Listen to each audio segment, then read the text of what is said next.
doing well.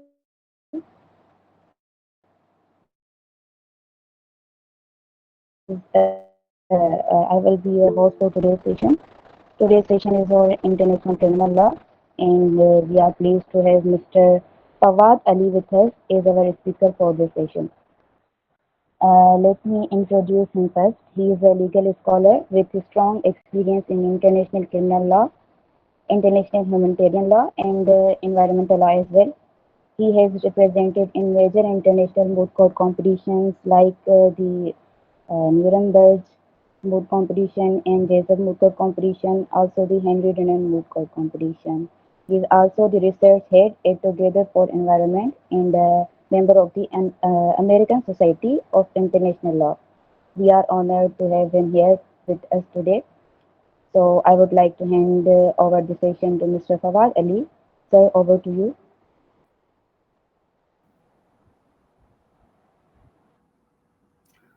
Thank you, Tuba, for the wonderful introduction. I believe I'm fully audible as well as visible, right? Just give me a hands up अगर मेरी आवाज़ आ रही है वो दिखने में आ रहा हूँ सही है चलें ठीक हो गया अस्सलाम वालेकुम एवरीवन उम्मीद है कि आप सब खैरियत से ही होंगे और आपको मैं वेलकम करूँगा आपके जो 1 मंथ कोर्स है उसमें इंटरनेशनल क्रिमिनल लॉ के मॉड्यूल में without wasting any of your time, so I'll directly delve into my presentation. So अभी मैं अपनी स्क्रीन शेयर करने जा रहा हूँ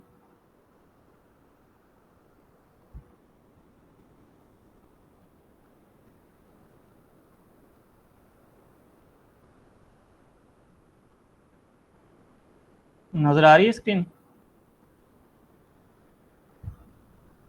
चलें ठीक हो गया सो इंट्रोडक्शन तो मेरा हो चुका है ऑलरेडी एंड उसके बियॉन्ड में कुछ मज़ीद ऐड करना नहीं चाहूँगा as far as my experience in international criminal law is concern already बताया जा चुका है कि इस फील्ड से मैं मुख्तलिफ़ तरीके से कनेक्टेड रहा हूँ मैंने मोड कोर्स में पार्टिसिपेट किया हुआ है इस थीम पे जो बेस्ड करती हैं जो कि ना सिर्फ नेशनल और इंटरनेशनल लेवल पे हो चुकी हैं मैंने इंटरनेशनल यूनिवर्सिटीज़ और इंस्टीट्यूशन से आईसीएल के ऊपर कोर्सेज कर रखे हैं और मज़ीद ट्रेनिंग्स के बाद ही मैं आपको वो तालीम शेयर करने जा रहा हूँ क्योंकि ये एक इंट्रोडक्टरी कोर्स से मेरे पास लिमिटेड मॉड्यूल्स होंगे इसलिए हमारी कोशिश होगी कि इस कोर्स के ज़रिए से आपको एटलीस्ट बेसिक प्रिंसिपल से वाकिफ़ कर दिया जाए आपकी बुनियाद बना दी जाए ताकि आप उस पे कदम रख के इस फील्ड में आगे बढ़ सकें ठीक हो गया जी सो अगर if anyone wants to reach out to me then I have provided my email आप इसके ज़रिए से मुझे कांटेक्ट कर सकते हैं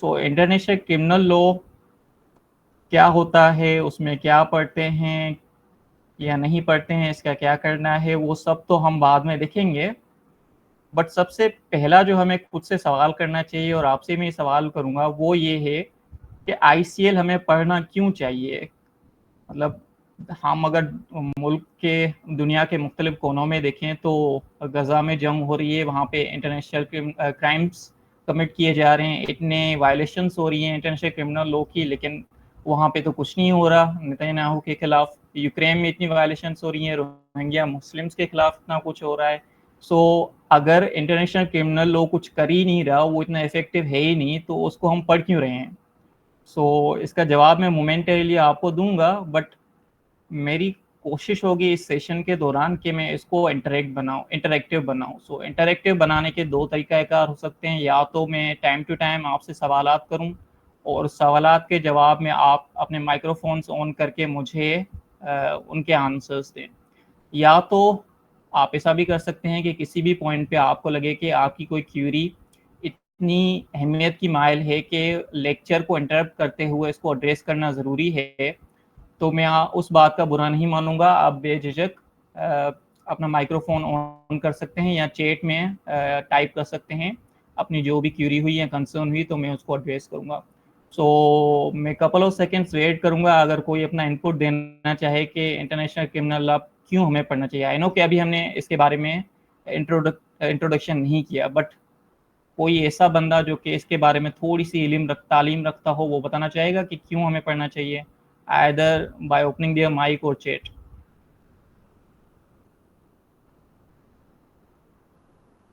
आई will wait a couple of seconds. After that मैं अज्यूम कर लूँगा कि कोई नहीं करना चाहता इस बात का जवाब।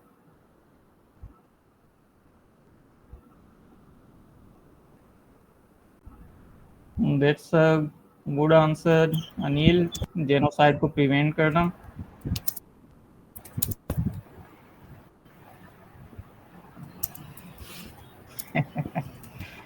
ये दोनों जो आप मॉडरेटर्स ऑर्गेनाइजर की तरफ से जवाब आए हैं वो दोनों ही इम्पोर्टेंस रखते हैं, तीनों, बल्कि ओसामा साहब ने भी जो पॉइंट रेज किए वो भी काफ़ी अहमियत रखती है। अब इन तीनों पॉइंट्स को मैं इलाबोरेट करूंगा, ठीक है, और जो सब्सिक्वेंट जवाब भी आ रहे हैं इनके बारे में भी अगर मुमकिन हुआ तो मैं उसको भी इलाबोरेट ज़रूर करूंगा। देखें, अनिल ने जो पहला जवाब दिया है कि जेनोसाइड को प्रिवेंट करना, वो एक प्रीकर्सर के तौर पे काफ़ी ज़रूरी है। वो इस वजह से क्योंकि जेनोसाइड क्या है, काफ़ी स्कॉलर्स इस बात से एग्री करेंगे कि जेनोसाइड ह्यूमन काइंड का सबसे हीनस क्राइम है जो कि कमिट हो सकता है किसी रेस के खिलाफ। सो अगर किसी का माइक ऑन है तो काइंडली ऑफ कर दें। सो किसी भी रेस, सेक्ट या ग्रुप ऑफ पीपल के खिलाफ जो भी सबसे बदतर या इनह्यूमन एक्ट कमिट हो सकता है उसको हम जेनोसाइड करते हैं। इंसानी तारीख भरी हुई है जेनोसाइड से, और वो कमिट होते रहते हैं रेगुलर इंटरवल्स के बाद। आज भी काफ़ी स्कॉलर्स आर्ग्यू करेंगे कि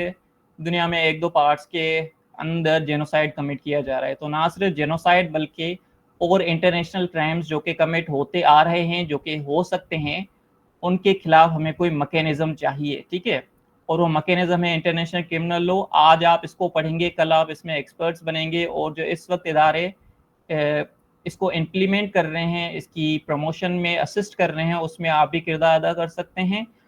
और वो कितना इफेक्टिव है इस आर्गुमेंट में हम बाद में आएंगे, बट मैं इस वक्त यही कहूँगा कि टू सम एक्सटेंट आईसीएल कामयाब रहा है इंटरनेशनल क्राइम को प्रिवेंट करने के लिए, ठीक है। तो एक तो ये हो गया कि इंटरनेशनल जस्टिस हमने कायम करनी है, और उसको कायम करने के लिए इंटरनेशनल क्रिमिनल लॉ की तालीम को ना सिर्फ हमने प्रमोट करना है बल्कि उसको इम्प्लीमेंट कराने में सबकी मदद भी चाहिए होती है। तो सेंसिटाइज करने के लिए सबसे पहला जो स्टेप होगा वो ये होगा कि आपको नॉलेज एक्वायर करनी है। इस वजह से आपको स्टडी करना चाहिए आईसीएल, ठीक है। उसके बाद दिलदार साहब कहते हैं कि एचडीएमसी मूट है। तो क्योंकि इस कोर्स के जो तमाम पार्टिसिपेंट्स हैं वो आई बिलीव पाकिस्तान के अंदर लॉ स्टूडेंट्स हैं, और पाकिस्तान के अंदर लॉ स्टूडेंट्स के लिए जो सबसे प्रेस्टिजियस और नामवर मूट कोर्ट समझा जाता है वो हनी डुनाटी समझा जाता है। सो आई माई से participated in not only it's national but regional rounds, और मैं यही कहूँगा कि the hype is worth it, it isn't over rated at all. और इसके अंदर ना सिर्फ इंटरनेशनल ह्यूमैनिटेरियन लॉ बल्कि इंटरनेशनल क्रिमिनल लॉ भी अप्लाई होता है। एचटीएमसी को हटा भी दें तो नेशनल और इंटरनेशनल लेवल पे बहुत ज़्यादा ही मूट कोर्ट्स इस पे बेस करते हैं, इंटरनेशनल ह्यूमैनिटेरियन लॉ और क्रिमिनल लॉ के ऊपर। चंद में कॉम्पिटिशन्स का नाम लो तो वो हो जाते हैं, जॉन पिक्टेट हो गया, न्यूरेमबर्ग मूट कोर्ट हो गया, आईबीए का आईसीसी मूट हो गया। इवन नेशनल लेवल पे देखें तो रिसेंटली आई बिलीव जो हमदर्द का मूट हुआ था या बहरिया का इंटरनेशनल मूट हुआ था, उन सब की थीम्स भी आईसीएल और आईएचएल ही रही। आपने नोटिस किया होगा कि मैं आईसीएल और आईएचएल को इंटरचेंजेबली इस्तेमाल कर रहा हूँ, इनके अंदर फ़र्क है। और क्योंकि आपके ऑलरेडी सेशंस हो चुके हैं आईएचएल के ऊपर, इस वजह से मैं अज्यूम करूंगा कि एटलीस्ट आपको थोड़ा बहुत अंदाज़ा है इन सब के बीच में डिफरेंसेस का। बट इस लेक्चर के एंड में मैं उसको भी इलाबोरेट करने की कोशिश करूंगा, ठीक है। तो उसके बाद साहिबा चौहान ने कहा कि इंटरनेशनल क्राइम्स को डील करने के लिए, तो ये वही बात हो गई। लीगल प्रोसीडिंग्स ऑफेंडर्स के खिलाफ करने में, तो ये वही बात हो गई कि इंटरनेशनल क्राइम अगर कमिट होता है तो जनरली स्टेट्स को के खिलाफ प्रोसीडिंग्स लाई जाती हैं, लेकिन वो इंडिविजुअल जो परपिटेटर्स एक्चुअल क्राइम के हैं उनके खिलाफ क्या तरीक़ेकार है, तो वो हमारे पास है इंटरनेशनल क्रिमिनल लॉ। ठीक हो गया। सो इस सब के बाद एटलीस्ट थोड़ी बहुत दिलचस्पी तो जागी होगी कि ये जो हम पढ़ने जा रहे हैं ये बिल्कुल बेकार नहीं है। इसकी इम्प्लीमेंटेशन कितनी इफेक्टिव है डिबेटेबल है, आर्ग्यूएबल है, but purely for the sake of intellectual pursuit भी इसको हम पढ़ सकते हैं, क्योंकि एकेडमिकली भी इसमें आपको काफ़ी फ़ायदा हो सकता है, आपकी मेंटल ग्रोथ हो सकती है। इसमें काफ़ी प्रैक्टिकल पोस्ट भी अवेलेबल हैं मुख्तलिफ इदारों में, आईसीआरसी में अवेलेबल है, आईसीसी के अंदर अवेलेबल हैं। So as a career path अगर इसको सिलेक्ट करना चाहे तो वो भी कर सकते हैं। और मुझे किसी ने पैसे नहीं दिए इसको प्रमोट करने के लिए, सो इस वजह से मैं इससे ज़्यादा इसको एलाबोरेट नहीं करूँगा, एग्जाजरेट नहीं करूँगा। सो अगर आपका पेशेंट जाग जाता है ICL के अंदर तो उसको ज़रूर देखें। It is an under explored field in Pakistan. So ये जो कोर्स होगा वो 3 लेक्चर्स पे बेस्ड होगा। आज का जो पहला लेक्चर है ये एक फाउंडेशनल लेक्चर है।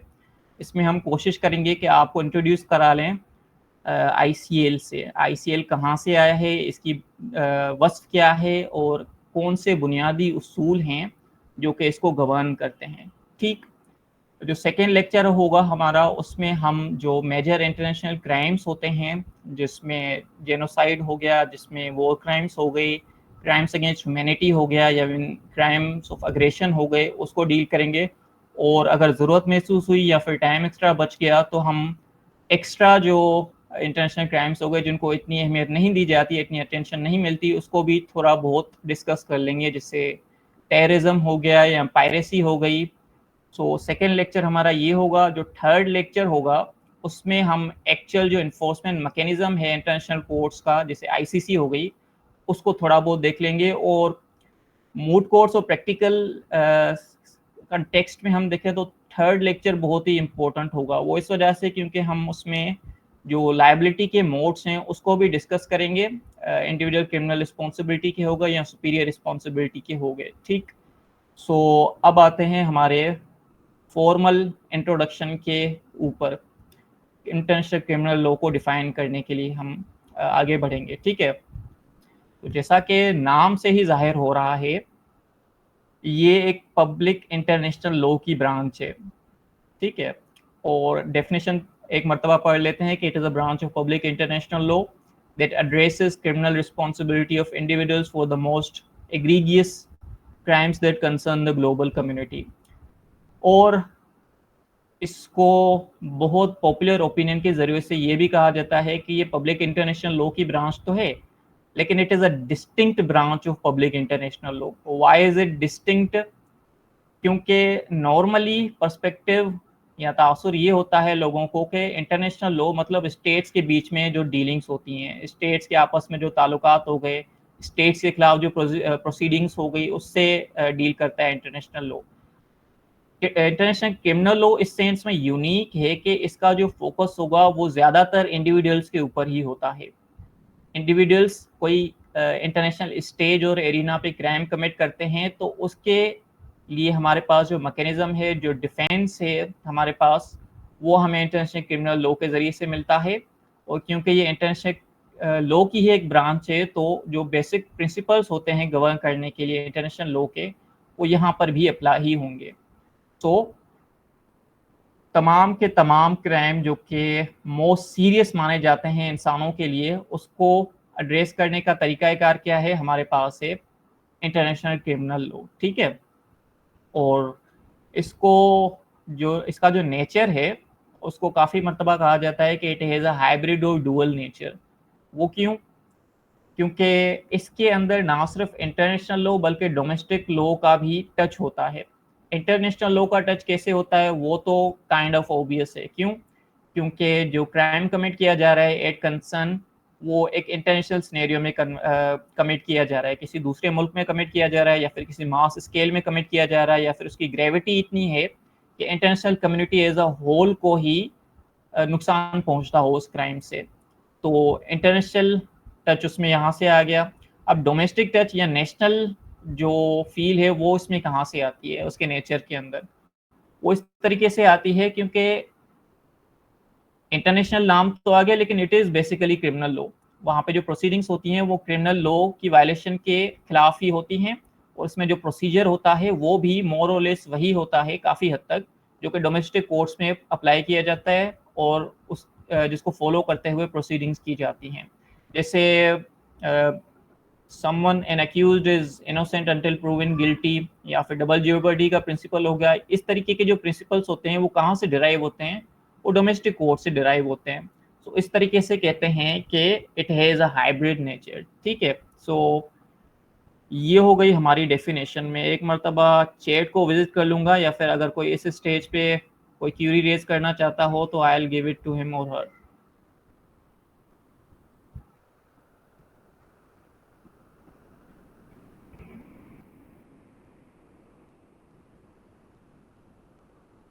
Okay, then I'll move on to the next slide. Presuming कि आपको यहाँ तक एटलीस्ट क्लियर हो गया होगा.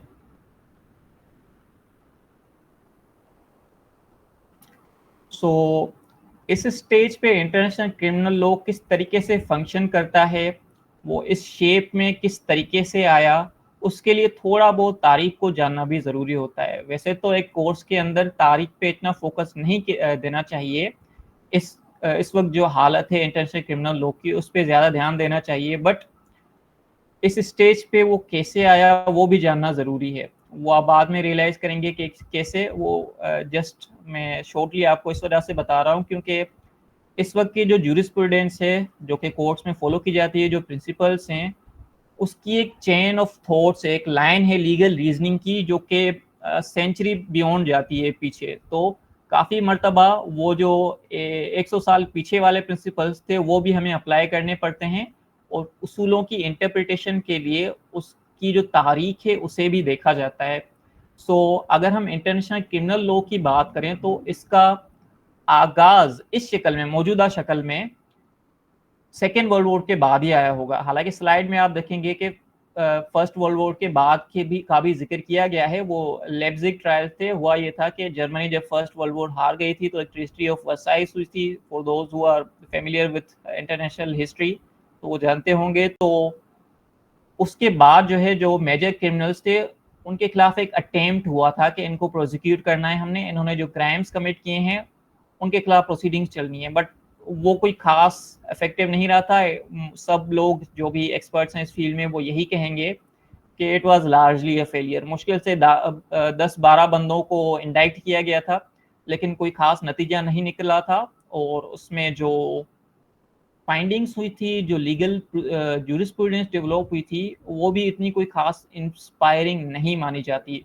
बट ये एक इम्पोर्टेंट माइलस्टोन है क्योंकि इससे मोटिवेशन जाहिर होता है और इससे पॉसिबिलिटी नज़र आती है कि इंटरनेशनल एरिना में भी जो क्राइम कमिट हुए हैं उनके खिलाफ भी कोई एक्शन लिया जाता है, स्पेशली इंडिविजुअल्स के खिलाफ. और जो असल बुनियाद मानी जाती है इंटरनेशनल क्रिमिनल लॉ की, वो मानी जाती है न्यूरेमबर्ग के अंदर. जब सेकेंड वर्ल्ड वॉर हुई थी तो उसमें आप सबको पता है कि जर्मनी के अंदर हिटलर की नाजी पार्टी ने मोर देन 6 मिलियन जूस को मुख्तलिफ तरीक़ों से कत्ल किया था, और हीनियस किस्म के, एट्रोशियस किस्म के क्राइम्स कमिट किए थे. जो एलाइड फोर्सेस थी, उन्होंने एक्सेस पावर्स थी, उन्होंने क्या किया कि एक ट्राइब्यूनल सेट किया. उस ट्राइब्यूनल के मुख्तलिफ उन्होंने ट्राइबुलरीज भी बनाई थी मुख्तलिफ शहरों के अंदर, लेकिन मेन जो कोर्ट इस्टेब्लिश हुई थी वो न्यूरेमबर्ग शहर के अंदर हुई थी, जर्मनी के अंदर. पैलेस ऑफ जस्टिस में वाक़ है वो, और कोर्ट रूम 600 में उनकी प्रोसीडिंग्स हुई थी.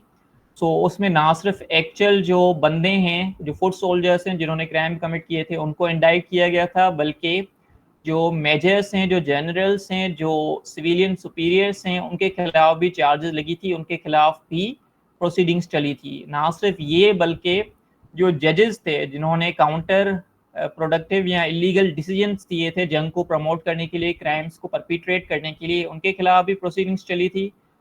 ना सिर्फ ये, बल्कि वो जो बिजनेसमैन थे, वो जो इंडस्ट्रियलिस्ट थे, जो कि इनएडवर्टेडली जंग को प्रमोट कर रहे थे, क्राइम्स को कमिट करवा रहे थे, उनके खिलाफ भी प्रोसीडिंग्स यहाँ पे चली थी. और इसके क्रिटिसिज्म भी है, उसके ऊपर हम बाद में आएंगे. बट बाकायदा एक चार्टर बनाया गया था, उस चार्टर में प्रिंसिपल्स ड्राफ्ट किए गए थे. उस प्रिंसिपल्स को भी हम डिस्कस करेंगे थोड़ी देर में. उसकी बुनियाद पर ट्रायल्स हुए थे. उस ट्रायल्स में मोस्टली जो बंदे थे वो कन्विक्ट ही हुए थे. और इस पूरे प्रोसेस के नतीजे में जो प्रिंसिपल्स हमारे पास आए, जिसको न्यूरेमबर्ग प्रिंसिपल्स कहते हैं, जो लीगल डिसीजंस आए, उस लीगल डिसीजंस के पीछे जो रीजनिंग थी वो हमारे पास आई, और फॉर्मली इंटरनेशनल क्रिमिनल लॉ का जन्म हुआ. The birth place of international criminal law is known to be Nuremberg. Nuremberg में जो ट्रायल्स हुए थे वहाँ पे इंटरनेशनल लॉ पैदा हुआ. ठीक हो गया. तो जो टर्निंग पॉइंट होगा वो यही होगा. और उसके बाद आप लोगों को मैं भी पता हो कि सर्द जंग शुरू हो गई थी, कोल्ड वॉर आ गई थी. और कोल्ड वॉर में मेनली दो फैक्शंस ही थे हमारे पास, और तकरीबन दुनिया के ऊपर डायरेक्टली या इनडायरेक्टली जो इन्फ्लुएंस था वो इन दोनों फैक्शंस का ही था। इस वजह से एट्रोसिटीज हुई, लेकिन वो प्रॉक्सी वॉर्स के ज़रिए से हुई थी। और उस वक्त उन दिनों में जो सेटिंग थी इंटरनेशनल पॉलिटिक्स की, उसमें कोई ऐसा मैकेनिज्म नहीं फॉलो किया गया जिसमें उन क्राइम्स को प्रोसिक्यूट किया जा सके। ठीक है, तो बहुत सारी डेकेड्स ऐसी गुजरी, ऐसा वक्फा आया जिसमें कोई डेवलपमेंट नहीं हुई इंटरनेशनल क्रिमिनल लॉ के अंदर। देन ये हुआ कि 1990s में, आई बिलीव 1993 में, यूरोप में जेनोसाइड दोबारा आ गया। यूगोस्लाविया की टेरिटरी थी फॉर्मर, उसमें जेनोसाइड कमिट किया गया था। और उसके नतीजे में जो यूनाइटेड नेशन का सिक्योरिटी काउंसिल है, उन्होंने एक एडहोक ट्राइब्यूनल बना लिया। एडहोक का ट्राइब्यूनल बनाना मतलब उस मखसूस सिचुएशन को डील करने के लिए एक इंटरनेशनल कोर्ट बनाई गई कि ये जो इंटरनेशनल क्राइम्स वगैरह कमिट हो रहे हैं, जिसमें क्राइम अगेंस्ट ह्यूमैनिटी भी मौजूद है, इसमें जेनोसाइड भी मौजूद है, इसके खिलाफ कुछ किया जाए। और सब्सिक्वेंटली 1 साल के बाद में ही जो टंजानिया की रवांडा की टेरिटरी है, इसमें भी मुख्तलिफ इंटरनेशनल क्राइम्स हुए, तो उसके लिए अलग से एक ट्राइब्यूनल बनाया गया। ठीक है, वो काफ़ी सक्सेसफुल रहा एडहोक ट्राइब्यूनल। और then time to time international temporary ad hoc courts बनती गई मुख्तलिफ सिचुएशंस को, मुख्तलिफ केसेस को डील करने के लिए, जिसमें जो सियरा लियोन की कोर्ट है उसको डील किया गया। उसके अलावा कंबोडिया की कोर्ट है, टेलर वगैरह के केसेस आ गए।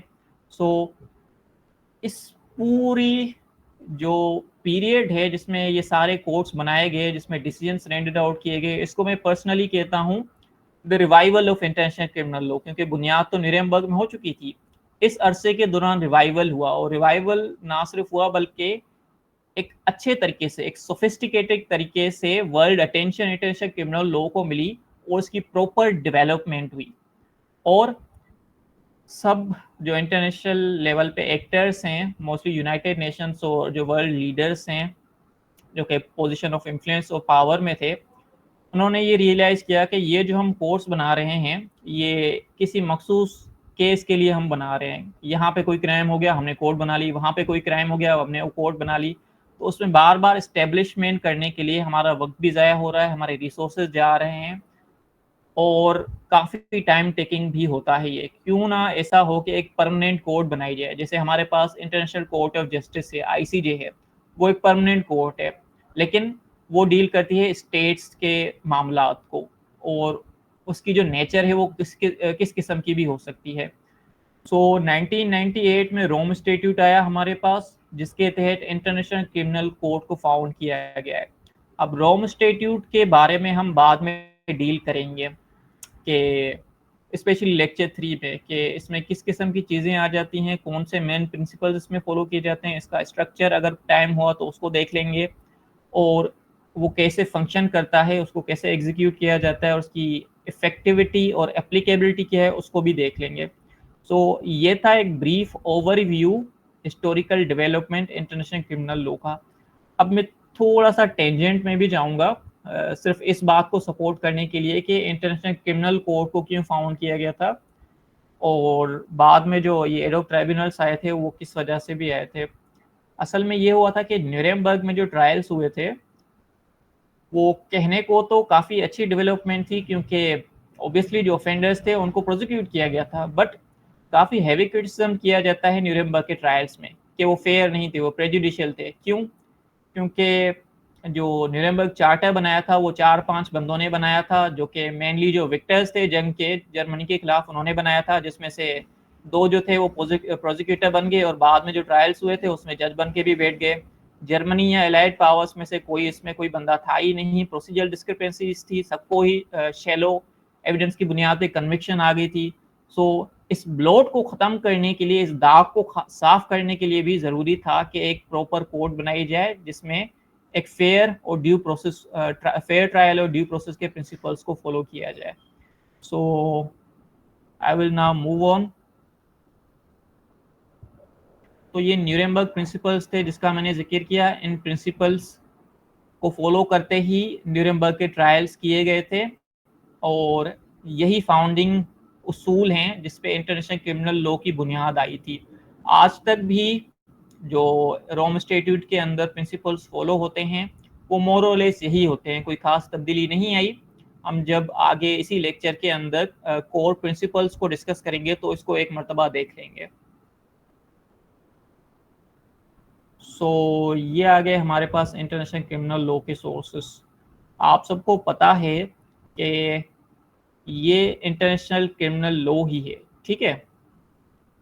एक मिनट में चैट को देख लूं।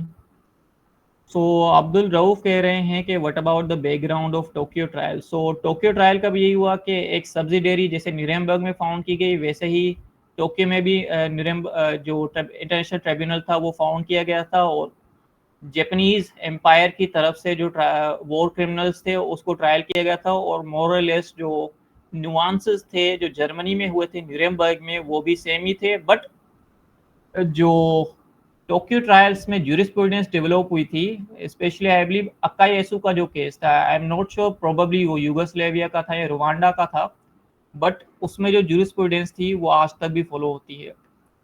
तो क्योंकि ये इंटरनेशनल क्रिमिनल लॉ का, क्योंकि आईसीएल जो है इंटरनेशनल लॉ की ही ब्रांच है, तो इस वजह से इसके जो सोर्सेज होंगे वो मोर और लेस सेम ही होंगे जो कि पब्लिक इंटरनेशनल लॉ के होते हैं। अगर आप थोड़ा बहुत भी वाकिफ होंगे पब्लिक इंटरनेशनल लॉ से, या अगर आपके जो प्रीवियस लेक्चर सीरीज में से किसी भी एक में इसमें डील किया गया हो तो आपको पता होगा कि जो आईसीजे स्टैट्यूट का आर्टिकल 38 है उसमें आउटलाइन किए गए हैं इंटरनेशनल लॉ के सोर्सेज, जिसमें से सबसे जो मोस्ट इम्पोर्टेंट या मोस्ट प्रोलिफरेटिव सोर्स माना जाता है इंटरनेशनल क्रिमिनल लॉ का, वो होते हैं इंटरनेशनल ट्रीटीज और कन्वेंशंस। अब इंटरनेशनल क्रिमिनल लॉ के पर्सपेक्टिव में जो ट्रीटी मोस्ट इम्पोर्टेंस रखती हैं वो वैसे नेक्स्ट स्लाइड में है, लेकिन मैं बता देता हूँ कि रोम स्टैट्यूट जो है वो मोस्ट इम्पोर्टेंट है। क्यों? क्योंकि रोम स्टैट्यूट के ज़रिए ही इंटरनेशनल क्रिमिनल लॉ को एग्जीक्यूट और इम्प्लीमेंट कराया जाता है।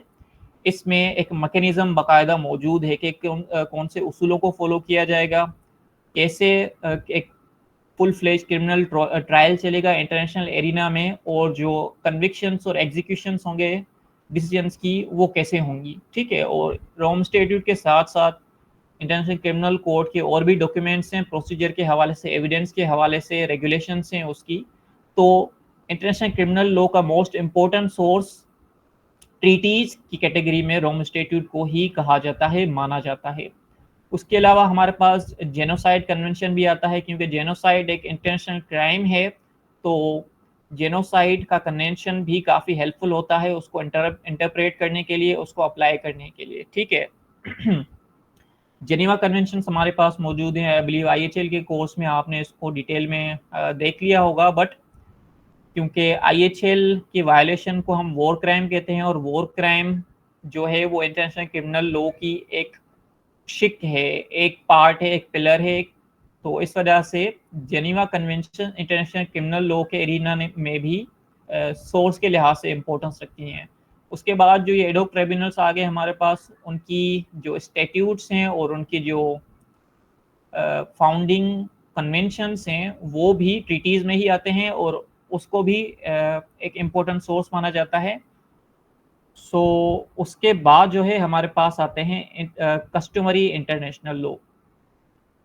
इंटरनेशनल क्रिमिनल लॉ के काफ़ी उसूल कस्टमरी लॉ से ही बिल्ड होते हैं, या तो वो स्टेट प्रैक्टिस की कल्मिनेशन और कंपनी होती है ओपिनियन ज्यूरिस से, जैसे ये हो गया कि डबल ज्योबर्टी का प्रिंसिपल हो गया, या फिर ये हो गया कि आप लोगों को रेट्रोस्पेक्टिव तरीके से अप्लाई नहीं करने हैं criminal offences.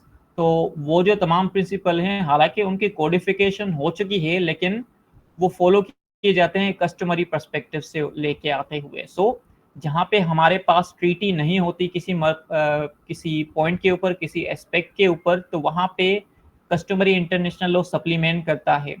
Then there are the general principles of law. General principles जैसे ये हो गया कि एक अक्यूज को फेयर ट्रायल मिलना चाहिए और ड्यू प्रोसेस फॉलो करना चाहिए, तो ये भी इम्पोर्टेंट सोर्स है हमारे पास। नेशनल ज्यूरिसडिक्शंस जो होती हैं उसमें जो कॉमन उसूल अप्लाई किए जाते हैं, डोमेस्टिक क्रिमिनल प्रोसीडिंग्स में, तो वो यहाँ पर भी अप्लाई होती हैं।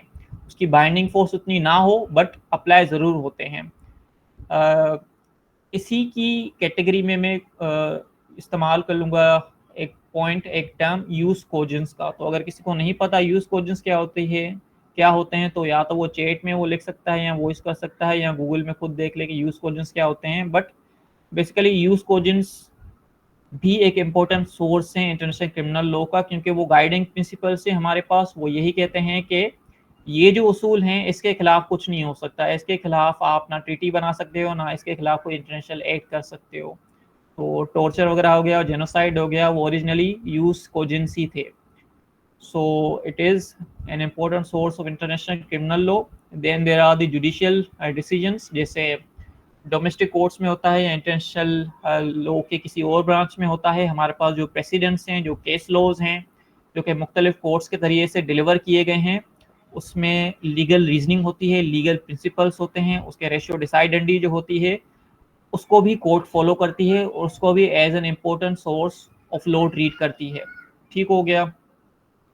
सो then there are the scholarly writings. अगर आईसीजे का आर्टिकल 38 आपने पढ़ा है तो आपको पता है कि जो मोस्टली हाईली क्वालिफाइड पब्लिसिस्ट हैं हमारे पास, उनकी राइटिंग्स में भी वजन होता है। काई एम्बोस हो गया, शुबास हो गया, माइकल श्वार्फ हो गया। अब ये जो बाबे हैं वो इंटरनेशनल लॉ की अथॉरिटीज़ माने जाते हैं।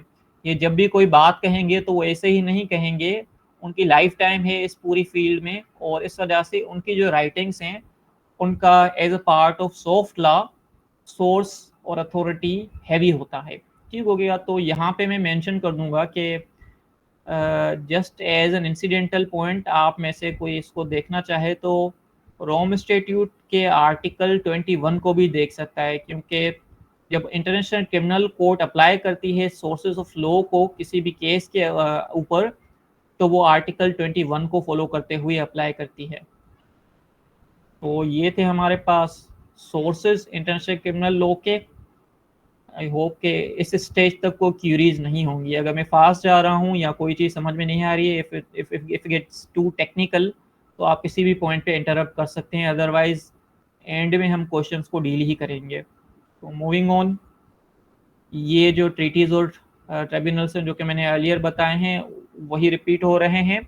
और ये जो मैप आप देख रहे हैं ये बेसिकली वो टेरिटरीज हैं जो इस वक्त रोम स्टेट्यूट की पार्टीज़ हैं, स्टेट पार्टीज़ हैं। इस वक्त आई बिलीव जो मोस्ट ऑफ द कंट्रीज हैं उन्होंने रेटिफाई कर रखा है रोम स्टेट्यूट को, जिसमें काफ़ी मेजर पावर्स तो वैसे है ही नहीं। जैसे अमेरिका हो गया, चाइना हो गया, रशिया हो गया, इवन पाकिस्तान ने भी रेटिफाई नहीं कर रखा इसको। तो this is a criticism as well, क्योंकि रोम स्टेट्यूट और इंटरनेशनल क्रिमिनल लॉ को इस तरीके से भी लोग क्रिटिसाइज़ करते हैं कि ये मोस्टली जो गरीब ममालिक हैं उनके खिलाफ इस्तेमाल किया जा रहा है। अगर आप जो आईसीसी के केसेस आए हैं या उससे पीछे वाले जो एडोक ट्रिब्यूनल्स के केसेस आए हैं उसमें आप देखेंगे तो बेचारे गरीब गरीब काले काले अफ्रीका के लोग होंगे, उन्हीं को डील किया जा रहा है, उन्हीं को प्रोसिक्यूट किया जा रहा है।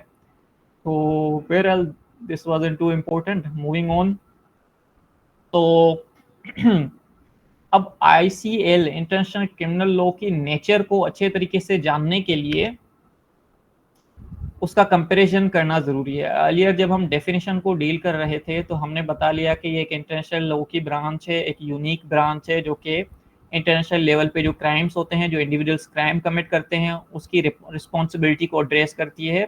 और उसमें ना सिर्फ ऑफेंसेस जो इंटरनेशनल लेवल पे कमिट होते हैं उसकी वजाहत है, उसको कैसे प्रोसिक्यूट करना है, उसका प्रोसीजर अवेलेबल है, प्रोसिक्यूट करने के बाद जो डिसीजंस आते हैं उसको एग्जीक्यूट और इम्प्लीमेंट कैसे करना है, वो सारा कुछ इंटरनेशनल क्रिमिनल लॉ के अंदर डील किया जाता है। बट बाज़ औक़ात लोग जो है वो कंफ्यूज हो जाते हैं कि आईसीएल आईएचएल के बीच में क्या डिफरेंस है। वो तो ये सटल सी है।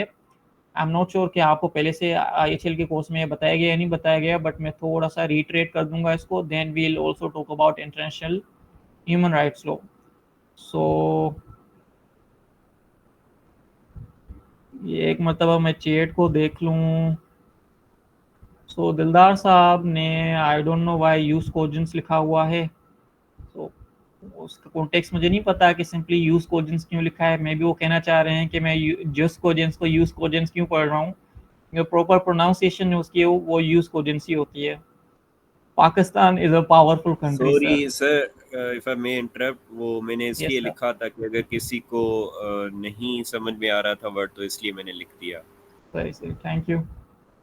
सो उसके बाद जो है एक आयरोनिक किस्म का सवाल है कि Pakistan as a powerful country sir, तो मैं इसको आंसर करते हुए जवाब इसका जवाब मैं नहीं देना चाहूँगा, वो इस वजह से क्योंकि थोड़ा सा इरेलीवेंट भी है, आपका वक्त भी ज़ाया होगा, बट अगर आप चाहें तो इसको डिस्कस किसी और वक्त कर लेंगे, क्योंकि पावर जो है वो एक ऐसी चीज़ है जो कि सब्जेक्टिव है। किस सेंस में पावरफुल, पॉलिटिकल सेंस में, मटेरियल सेंस में, डिप्लोमेटिक सेंस में, तो इसको छोड़ ही देते हैं। Mister Anil has aptly pointed out something and I will take it to my heart. So returning back to the ICL's relation with other important branches of law, तो अब IHL का आपको पता है कि क्या है, आपने एक फुल फ्लेज कोर्स किया हुआ है इसके ऊपर। IHL क्या है, एक सेट ऑफ रूल्स है जो कि इंटरनेशनल जो ह्यूमैनिटेरियन लॉस होता है, जो सफरिंग होती हैं आर्म्ड कन्फ्लिक्ट के दौरान, उसको मिनिमाइज करने की कोशिश करता है, ह्यूमैनिटेरियन वैल्यूज़ को प्रमोट करता है आर्म्ड कन्फ्लिक्ट्स के दौरान, और उसकी जो एप्लीकेबिलिटी होती है वो मेनली हॉस्टिलिटीज़ के अंदर ही होती है, आर्म्ड कन्फ्लिक्ट के दौरान ही होती है, ठीक है। और इसका जो फोकस होता है वो वॉर क्राइम्स के ऊपर होता है, कि जंग के दौरान जो क्राइम कमिट किए जाते हैं उस पे IHL अप्लाई होता है। International criminal law on the other hand, उसका स्कोप थोड़ा इससे ज़्यादा है, क्योंकि वो वॉर क्राइम तक खुद को महदूद नहीं रखता। वॉर क्राइम के अलावा जो इंटरनेशनल क्राइम्स आते हैं उसको भी डील करता है इंटरनेशनल क्रिमिनल लॉ। वो कौन कौन से क्राइम है, अर्लियर भी मैंने मेंशन किए थे, मोस्टली वही है, क्राइम अगेंस्ट ह्यूमैनिटी, जेनोसाइड वगैरह, अग्रेशन वगैरह। तो एक्चुअली सो ICL का जो स्कोप है वो थोड़ा सा ज़्यादा है IHL से।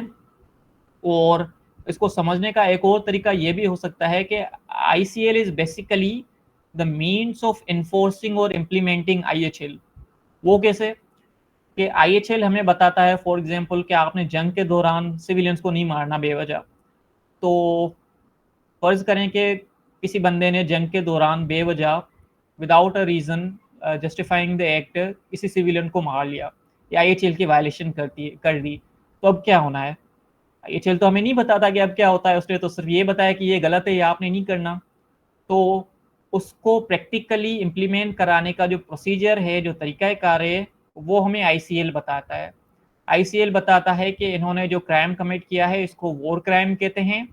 इस वॉर क्राइम पर्टिकुलर जो सिविलियंस को मारने का है, इसके इंग्रेडिएंट्स क्या हैं, वो कोर्ट के अंदर कैसे प्रूव होता है, उसका एविडेंस का थ्रेशोल्ड क्या है, उसमें किस किस्म के प्रोसीजरल गारंटीज अक्यूज को मिलनी चाहिए, और एक मरतबा डिसीजन आ गया तो उसके बाद क्या होना है, क्या अपील होनी है या नहीं होनी, क्या ये है कि उसको पनिशमेंट किस किस्म की होगी, उसको एनफोर्स कैसे किया जाएगा। तो ये जो तमाम चीज़ें हैं वो हमें इंटरनेशनल क्रिमिनल लॉ बताता है, ठीक है।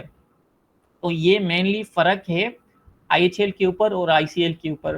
बाकी यही है कि 2-3 पॉइंट्स यहाँ पे भी आप नोटिस करेंगे कि ICL मोस्टली एक्ट कमिट हो जाने के बाद, क्राइम जो प्यूनिटिव नेचर है उसको कमिट हो जाने के बाद ही अप्लाई होता है। इसकी एक पोस्ट एप्लीकेबिलिटी है, और मोस्टली जो सीरियस क्राइम है उसी को डील करता है, माइनर लेवल के क्राइम्स को डील नहीं करता।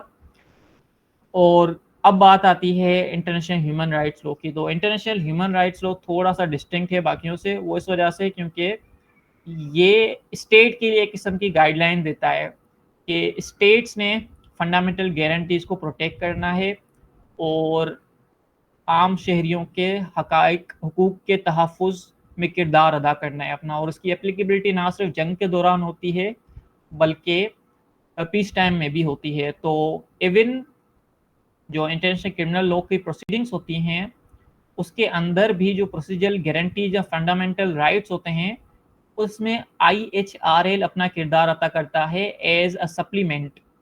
जो गैप्स होते हैं इंटरनेशनल क्रिमिनल लॉ के अंदर उसको फिल कौन करता है, उसको पुर करता है इंटरनेशनल ह्यूमैनिटेरियन लॉ, उसके लिए गाइडलाइंस प्रोवाइड करता है। सो ये थी एक मेजर डिस्टिंक्शन इन तीनों इंपॉर्टेंट ब्रांचेस ऑफ लॉ के अंदर। मूविंग ऑन, तो अब आते हैं इंटरनेशनल क्रिमिनल लॉ के कोर प्रिंसिपल्स के ऊपर, कि इंटरनेशनल क्रिमिनल लॉ किन उसूलों पे बुनियाद रखता है, which are the founding principles of it. तो इसके ऊपर आने से पहले एक मर्तबा हम न्यूरेमबर्ग का जो प्रिंसिपल्स थे, जो चार्टर के थे, इस्टेब्लिश किए गए थे, उसको देख लेते हैं कि वो जो एक सदी तकरीबन पहले बातें कही गई थी उसमें और इसमें आज तक कितनी सिमिलरिटीज़ हैं या उसको कैसे डिलोग किया गया है। बट मैं कुछ सेकंड देना चाहूँगा चैट को कि इन केस अगर कोई बंदा कंफ्यूज्ड है या कोई क्यूरी करना चाहता है तो इस स्टेज पे मौका दे दूं मैं उससे।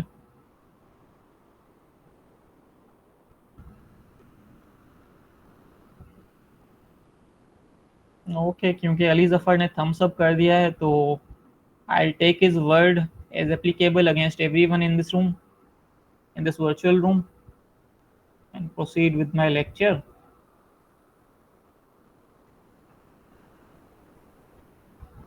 अच्छा, आई डोंट नो कि इस कोर्स के अंदर जो प्रोसीजर है वो किस तरीके से फॉलो होता है, क्योंकि अगर माइक्रोफोन ऑन करने का ऑप्शन आपके पास अलाउड है या हैंड रेज करने के बाद आपको अलाउ किया जाता है तो मैं उसके खिलाफ नहीं हूँ। अगर आप इस तरीके से डिस्कशन करना चाहते हैं तो that's okay as well, we can do so at the end of this lecture when I will open the mic, when I will open the forum for queries. So अब आते हैं न्यूरेमबर्ग प्रिंसिपल्स में। तो जो Nuremberg का जो charter है उसको अगर आप खोलेंगे तो आप नोटिस करेंगे उसके अंदर 7 ही प्रिंसिपल्स हैं छोटे छोटे से। तो उसका एक खुलासा यही है, वो भी इतने से ही हैं।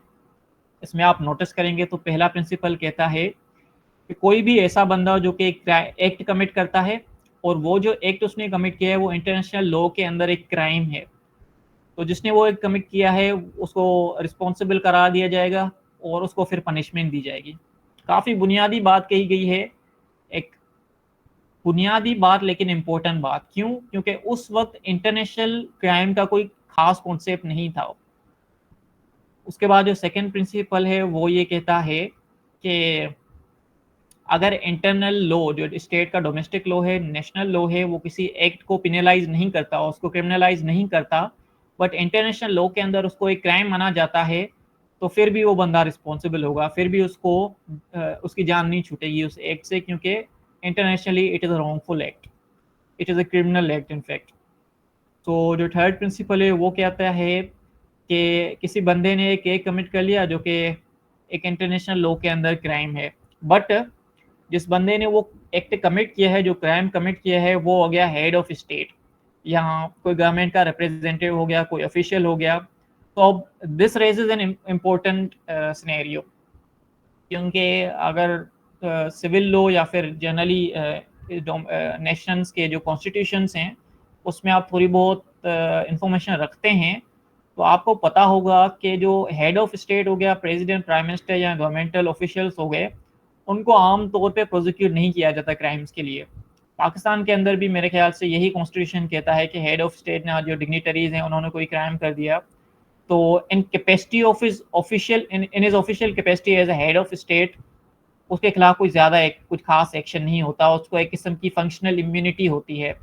तो इंटरनेशनल क्रिमिनल लॉ का जो बेसिक प्रिंसिपल है जो कि न्यूरेमबर्ग से चला हुआ आ रहा है वो ये है कि by virtue of your position as a head of state और any official acting on a state direction आपको इम्यूनिटी ग्रांट नहीं होगी। आपने क्राइम कमिट किया है इंटरनेशनली तो आपके खिलाफ प्रोसीडिंग चलेंगे, आपको प्रोसिक्यूट किया जाएगा। ठीक है, दिस वाज अ माइलस्टोन उस वक्त और इस वक्त भी काफ़ी इंपॉर्टेंस रखता है, क्योंकि आप नोटिस करेंगे कि इससे पहली वाली जो जंगें होती थी न्यूरेमबर्ग सेकेंड वर्ल्ड वॉर से या उससे आज तक भी होती हैं, और जिसमें डिफेंस रेज ये किया जाता है कि मैंने जो कुछ किया मुझे जो है सुपीरियर ने कहा था, और सुपीरियर कहता है कि स्टेट के लिए ये सब कुछ मैंने किया है।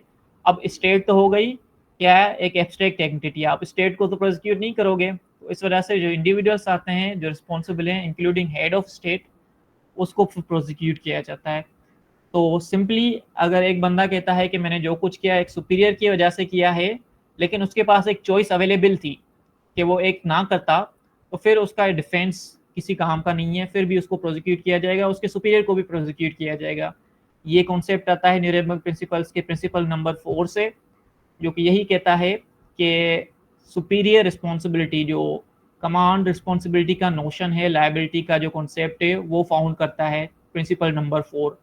उसको हम लेक्चर नंबर 3 में मजीद इलाबोरेट करेंगे और उसके प्रिंसिपल्स को देख लेंगे by keeping our focus on specifically article 28 of the Rome statute. तो उसका जो कॉन्सेप्ट है वो प्रिंसिपल नंबर 4 हमें देता है। फिर ऑब्वियसली कोई भी पर्सन अगर इंटरनेशनल क्राइम करता है तो हमें उसे प्रोसीजरल सेफगार्ड्स देने हैं, उसका फेयर ट्रायल होना है, due process of law follow होना है, और जो फैक्ट्स रेलेवेंट हैं उसको सामने रखते हुए रेलेवेंट लॉ को अप्लाई किया जाएगा। ठीक है, यहाँ पर जो प्रिंसिपल नंबर 6 है उसमें आप नोटिस करेंगे कि न्यूरेमबर्ग के सामने जो इंटरनेशनल क्राइम्स थे वो सिर्फ 3 ही थे, crimes against peace, war crime और क्राइम अगेंस्ट ह्यूमैनिटी। जबकि इस वक्त आईसीसी को अगर हम देख लें तो उसमें वॉर क्राइम और क्राइम अगेंस्ट ह्यूमैनिटी है, but there is no mention of crimes against peace. तो उसको ओमिट करने के बाद आ गया हमारे पास जेनोसाइड, जेनोसाइड के साथ साथ हमारे पास आ गया क्राइम्स ऑफ एग्रेशन, जो कि इवन बाद में इंट्रोड्यूस कराया गया था। तो इन क्राइम्स को जो है हम सेकेंड लेक्चर में थोड़ा बहुत डील कर लेंगे। फाइनली जो 7th प्रिंसिपल है वो ये कहता है कि ऊपर दिए गए जो क्राइम्स हैं, अगर वही कोई बंदा उसमें पर्सनली उसको कमिट नहीं करता लेकिन उसकी इन्वॉल्वमेंट उसमें थी, डायरेक्टली या इनडायरेक्टली उसमें वो कंप्लिसिट था, फिर भी उसको रिस्पॉन्सिबल माना जाएगा और उसने एक क्राइम कमिट किया है। और ये भी इंडिविजुअल क्रिमिनल रिस्पॉन्सिबिलिटी का ही एक सबसेट है, जिसमें जो इनडायरेक्ट परपिट्रेशन है या को परपिट्रेशन है, एडिंग और अबेटिंग का जो कंसेप्ट है वो डील किया जाता है प्रिंसिपल नंबर 7 में। तो ये जो न्यूरेमबर्ग के तमाम प्रिंसिपल्स हैं, इसको अगर आपने अच्छे से देख लिया तो काफ़ी जो बुनियादी कोर प्रिंसिपल्स हैं इस वक्त जो कि बॉडी या बिल्डिंग फॉर्म करते हैं इंटरनेशनल क्रिमिनल लॉ का, उसमें रेलेवेंस आज तक रखते हैं ये न्यूरेमबर्ग के प्रिंसिपल्स। सो अब आते हैं कि इसमें जो शॉर्ट लिस्टेड प्रिंसिपल्स मैंने मेंशन किए हुए हैं उसमें से कितने वो वाले हैं जो कि न्यूरेमबर्ग ने भी हमें बताए थे। सो जैसा कि मैंने एक दो मरतबा मेंशन किया है कि what makes international criminal law distinct is it's focus on individuals and not states. Individuals के खिलाफ प्रोसीडिंग चल सकती हैं, उनको प्रोसिक्यूट किया जा सकता है, नॉट एब्स्ट्रैक्ट और फिक्शन के जरिए से जो क्रिएटेड एंटिटीज़ हैं स्टेट्स के जरिए उनको, उसके लिए हमारे पास आईसीजे मौजूद है। आईसीजे और आईसीसी में मेन फ़र्क यही है, आमतौर पे इस पर भी लोग कंफ्यूज हो जाते हैं। तो आईसीजे जो है वो स्टेट मैटर्स को डील करता है, जबकि आईसीसी इंडिविजुअल्स के खिलाफ प्रोसीडिंग्स कंडक्ट करवाता है। ठीक है, तो इंडिविजुअल्स की क्रिमिनल रिस्पॉन्सिबिलिटी को डील करने के लिए हमारे पास आईसीएल है, इंटरनेशनल क्रिमिनल लॉ है। ठीक है, और जैसा कि मैंने अर्लियर भी मेंशन किया जो कि न्यूरेमबर्ग प्रिंसिपल से डिराइव होता है कि ऑफिशियल स्टेटस, आपकी जो फंक्शनल पोजीशन है एक स्टेट के हायरार्की के अंदर, भले आप हेड ऑफ स्टेट क्यों ना हो, उससे आपको क्राइम कमिट करने के लिए इम्यूनिटी नहीं मिल जाती, आपको वेव नहीं किया जाता वहाँ से, आपको फिर भी प्रोसिक्यूट किया जा सकता है। इसके लिए जो रेलेवेंट उसूल मैं आपको बताऊंगा वो बताऊंगा रोम स्टैट्यूट का आर्टिकल नंबर 27, उसकी आप कमेंट्रीज को देख सकते हैं, उसको डील कर सकते हैं अगर आपको मज़ीद जानकारी चाहिए कि किस तरीके से ये फंक्शन करता है।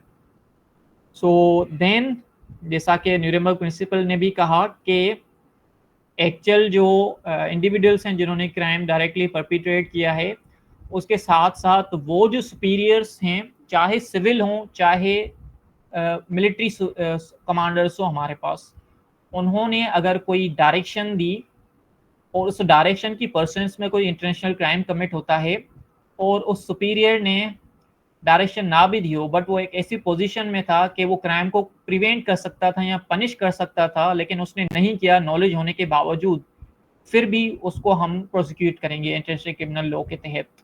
सो ये जो कमांड और सुपीरियर रिस्पॉन्सिबिलिटी का प्रिंसिपल है ये भी एक पिलर माना जाता है। देन एक मामूली से ये जो 3 प्रिंसिपल्स हैं ये एक सीरीज है जनरल प्रिंसिपल्स की, उसमें से शॉर्टलिस्ट किए गए हैं। नॉर्मली जो रोम स्टैट्यूट का आर्टिकल नंबर 22 है, आई बिलीव 22 से लेकर 33 तक जो आर्टिकल्स हैं वो बताते हैं कि किस किस्म के जनरल प्रिंसिपल्स हैं जो को प्रोसीडिंग्स में अप्लाई होती हैं। ठीक है, तो अनलाइक सर्टेन ज्यूरिसडिक्शंस कोई स्टेट्यूट ऑफ लिमिटेशन अप्लाई नहीं होता इंटरनेशनल क्राइम के लिए। एक मरतबा कमिट कर लिया तो कितने भी साल गुजर जाएं उसके बाद भी उसको प्रोसिक्यूट किया जा सकता है, बट ऑब्वियसली उसको रेट्रोस्पेक्टिवली हम प्रोसिक्यूट नहीं करेंगे। अगर जिस टाइम वो एक्ट किया जा रहा था उस वक्त वो एक क्रिमिनल एक्ट नहीं था तो बाद में उसको हम प्रोसिक्यूट नहीं करेंगे, उसको क्रिमिनलाइज नहीं करेंगे हम, ठीक है। देन डबल जियोपर्डी का प्रिंसिपल आ जाता है कि एक मरतबा अगर डोमेस्टिक कोर्ट्स के अंदर किसी बंदे को उसी एक्ट के लिए प्रोसिक्यूट और क्रिमिनलाइज या पनिश किया जा चुका है जो कि एक्चुअल में एक इंटरनेशनल क्राइम है, तो फिर बाद में हम उसको इंटरनेशनल कोर्ट में, इंटरनेशनल ट्राइब्यूनल में ला के प्रोसिक्यूट नहीं करेंगे, उसके खिलाफ प्रोसीडिंग नहीं चलाएंगे, क्योंकि डबल जियोपर्डी का जो प्रिंसिपल है वो हमें हिंडर करता है। सो ये कुछ चंद प्रिंसिपल्स थे जो कि कोर प्रिंसिपल्स कहलाते हैं, बट इसके अलावा और भी हैं जैसा कि मैंने जिक्र किया। जो सेकंड या थर्ड चैप्टर है आई बिलीव रोम स्टेट्यूट का, उसमें मजीद प्रिंसिपल्स आपको देखने को मिलेंगे, उसको भी देख लीजिएगा एक मरतबा अगर दिलचस्पी हुई आपकी। सो मूविंग ऑन, अब ये जो पार्ट है it's basically a discussion part. अगर डिस्कशन कोई इस वक्त करना चाहे तो इन सवालों के ऊपर हम डिस्कशन इस वक्त कर सकते हैं आप सबके पर्सपेक्टिव्स जानने के लिए, या फिर एक हेल्दी डिबेट आप सबके दरमियान बनाने के लिए, लेकिन वो कंटिंजेंट है इस बात के ऊपर कि आप सबके पास टाइम है, आपके पास दिलचस्पी है, या मीटिंग एंड तो नहीं हो रही। अदरवाइज इसको आप as a food for thought मान लें और बाद में आपको अगर वक्त मिले तो उसके ऊपर सोचें और उसको डिस्कस करें या रिसर्च करें, इसके ऊपर स्टडी करें, ठीक है। तो आपकी जो अंडरस्टैंडिंग है वो ICL की बेहतर होगी। सो नेक्स्ट लेक्चर जैसा कि मैंने कहा उसमें हम जो कल होगा इंशाल्लाह उसमें हम इंटरनेशनल क्राइम्स को डील कर लेंगे, उनके जो एलिमेंट्स हैं उसको देख लेंगे in perspective of the judgments, अगर वो फिजिबल रहा तो जजमेंट्स को भी देख लेंगे, ठीक है। So this was an introduction to international criminal law. तकरीबन 50 या 60 मिनट का हुआ, जो कि ज़्यादा हो गया, इतना कोई ख़ास मवाद नहीं था। तो इस लेक्चर में हमने क्या देखा कि इंटरनेशनल क्रिमिनल लॉ होता क्या है, इसको क्यों पढ़ना चाहिए, इसकी अहमियत क्या है, इसकी डेफिनेशन क्या है, वो किस तरीके से वजूद में आया हमारे पास, न्यूरेमबर्ग प्रिंसिपल्स क्या होते हैं, सोर्सेज इसके क्या हैं, ट्रीटीज कौन कौन सी आती हैं, और जो दूसरी इंटरनेशनल लॉ की ब्रांचेस हैं उसका इससे क्या ताल्लुक है, कोर प्रिंसिपल्स क्या हैं, ठीक है। So I will open the forum for queries if any. तो उसके बाद जो है इसको तमाम करेंगे लेक्चर को, and then we'll proceed towards the ending, ठीक है। तो स्क्रीन में शेयर करना स्टॉप कर रहा हूँ। Okay ji, I will open the chat now. तो महरीन अख्तर का एक सवाल है कि who is accountable for enforcing international criminal law. तो देखें, इंटरनेशनल क्रिमिनल लॉ को इन्फोर्स कराने के लिए, उसको इम्प्लीमेंट कराने के लिए कोई एक बंदा नहीं है जिसको हम कहें कि ये बंदा उसको इन्फोर्स करा, या एक बॉडी नहीं है उसको इन्फोर्स कराने वाली, ठीक है। इंटरनेशनल क्रिमिनल लॉ को इन्फोर्स कराने के लिए मुख्तलिफ एंटिटीज़ हैं हमारे पास, जैसे कि प्राइमरीली हमारे पास है international criminal law, international criminal court. So कोई भी अगर इंटरनेशनल क्राइम कमिट किया जा रहा है तो एक प्रोसीजर है जो कि फॉलो होता है। या तो इंटरनेशनल क्रिमिनल कोर्ट का जो प्रोसिक्यूटर है, ऑफिस ऑफ द प्रोसिक्यूशन, वो ऑन इट्स ओन मोशन उसके खिलाफ एक इन्वेस्टिगेशन लॉन्च कर देता है, और फिर वो जो है उसकी जुरिस्डिक्शन ट्रिगर कर सकता है अगर सफिशिएंट एविडेंस हुआ, या फिर सिक्योरिटी काउंसिल ने अगर कोई रेफरल दे दिया तो उसके खिलाफ भी प्रोसीडिंग चल सकती है इंटरनेशनल क्रिमिनल कोर्ट के अंदर, ठीक हो गया। तो और भी मैकेनिज्म्स हैं, और ये जो पार्ट है एनफोर्समेंट का, ये मोस्टली फोकस होगा हमारे थर्ड लेक्चर का, तो उसमें हम मजीद इलाबोरेट करेंगे। हम देखेंगे कि किस तरीके से जुरिस्डिक्शंस जो इंटरनेशनल क्रिमिनल कोर्ट की हैं वो ट्रिगर होती हैं, उस ट्रिगर होने के बाद इन्फोर्समेंट की जाती है ICL की, ठीक है। और उसके जो डिफेक्ट्स हैं ICL के इन्फोर्स कराने में, उसको भी अगर वक्त मिला तो हम थोड़ा उसको देख लेंगे कि क्यों इन्फोर्स नहीं किया जाता आजकल के क्राइम्स के लिए उसको। सो आकिब्स कहते हैं कि सोर्सेज को आप रिपीट कर दीजिएगा। तो आकिब साहब, मैंने मेनली यही कहा था कि इंटरनेशनल क्रिमिनल लॉ जो है वो इंटरनेशनल लॉ की ब्रांच है, तो इंटरनेशनल लॉ के जो सोर्सेज होंगे वो यहीं पर भी सोर्सेज होंगे। इसमें आप 2 आर्टिकल्स देख लें। सबसे पहले आप इंटरनेशनल कोर्ट ऑफ जस्टिस का जो आर्टिकल है आर्टिकल 38 उसको देख लें। उसके बाद इंटरनेशनल क्रिमिनल कोड का जो आर्टिकल है आर्टिकल 21 उसको देख लें। उसमें आपको सोर्सेज मिलेंगे, उसकी एक हायरार्की है। सबसे पहले हमारे पास ट्रीटीज आते हैं, then we have the customary law. Customary law के बाद जो है जनरल प्रिंसिपल्स आते हैं, then judicial decisions and academic writings and so on and so forth. उसके बाद अब्दुल्ला कहता है कि is it necessary for both countries be part of the Rome statute for prosecution.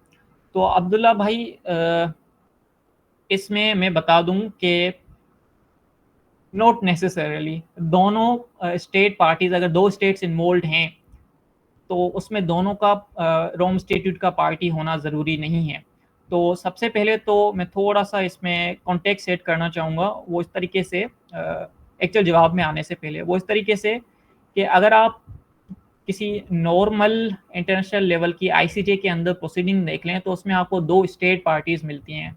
ठीक है, हर क्रिमिनल कोर्ट में जो केस का मैटर होता है उसमें दो ही पार्टीज होती हैं।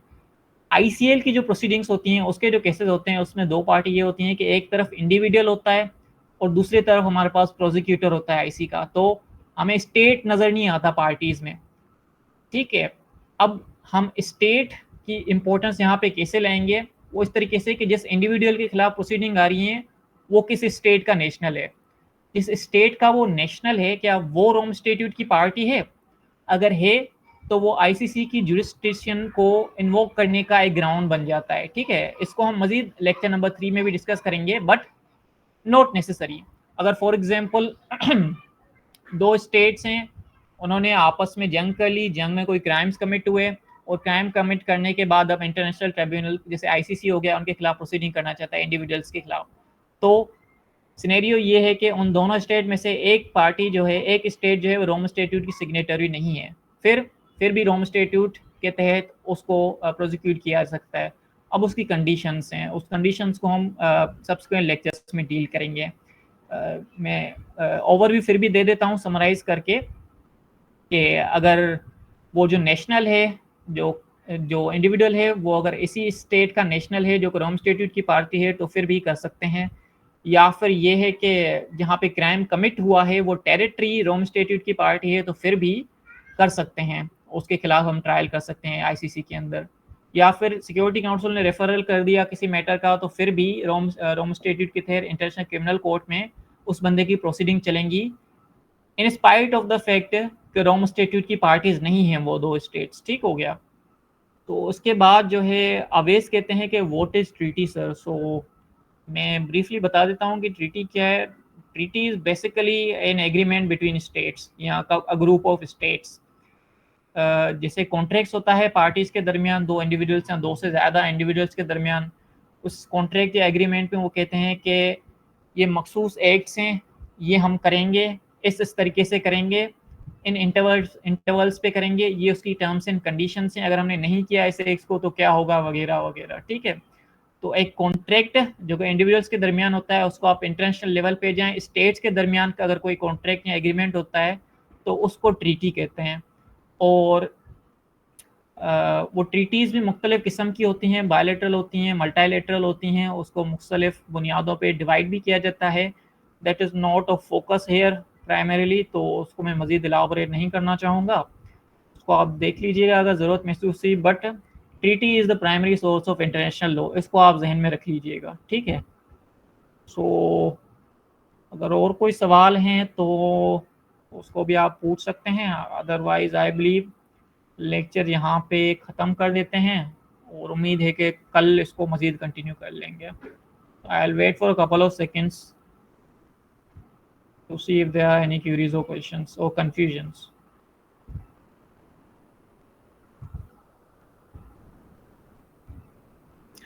अब्दुल्ला कहते हैं कि command responsibility principle, do you it is being not properly assessed in multiple prosecutions? So if I've understood your question correctly, Abdullah, you are trying to criticize the effectiveness of criminal responsibility principle. आप ये कहना चाह रहे हैं कि मुख्तलिफ cases में अगर हम देखें तो प्रोसिक्यूशन जो होती हैं वो कमांड रिस्पॉन्सिबिलिटी की इफेक्टिव नहीं होती।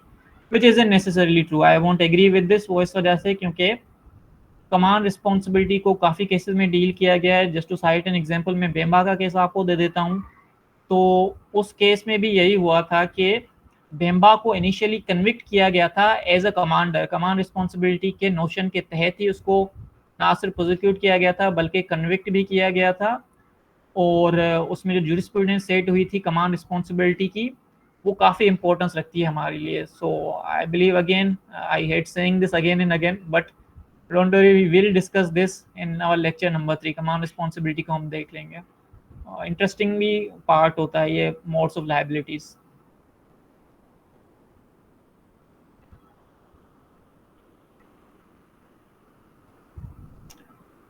Okay, then I believe that's about it.